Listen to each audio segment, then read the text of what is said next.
সালমান শাহর মৃত্যুর প্রসঙ্গে শেষ পর্যন্ত নীরবতা ভেঙে মুখ খুলেছেন শাবনূর।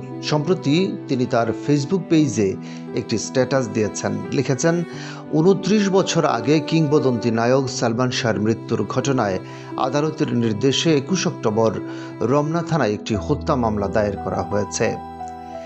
বিদেশে অবস্থানকালীন আমি সংবাদ মাধ্যমের খবরে এ বিষয়ে অবহিত হয়েছি। অনেকেই এ বিষয়ে আমার মন্তব্য জানতে চাইছেন, তবে যেহেতু বিষয়টি বর্তমানে আদালতে বিচারাধীন তাই শুরুতে এ নিয়ে কথা বলতে চাইনি।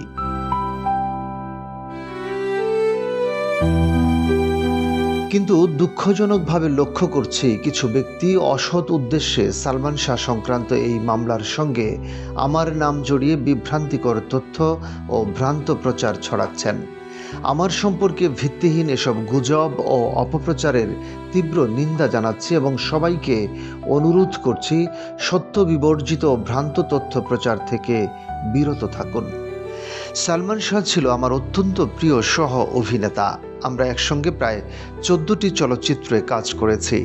সালমান ছিল একজন জনপ্রিয়, অসাধারণ, শক্তিমান এবং প্রতিভাবান অভিনেতা।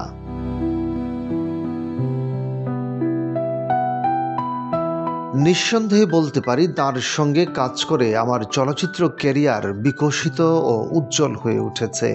সালমান শাহর অকাল মৃত্যুতে আমি ব্যক্তিগতভাবে গভীরভাবে ক্ষতিগ্রস্ত হয়েছিলাম। আমাদের জুটির সাফল্য একসময় অনেকের ঈর্ষার কারণ হয়ে দাঁড়িয়েছিল।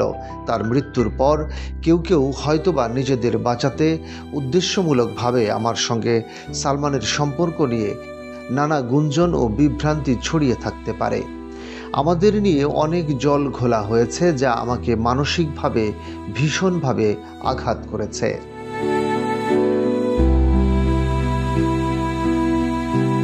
তবে আজও আমি স্পষ্ট করে বলতে চাই, সালমান শাহ কিভাবে মারা গেছে তা আমি সত্যিই জানি না।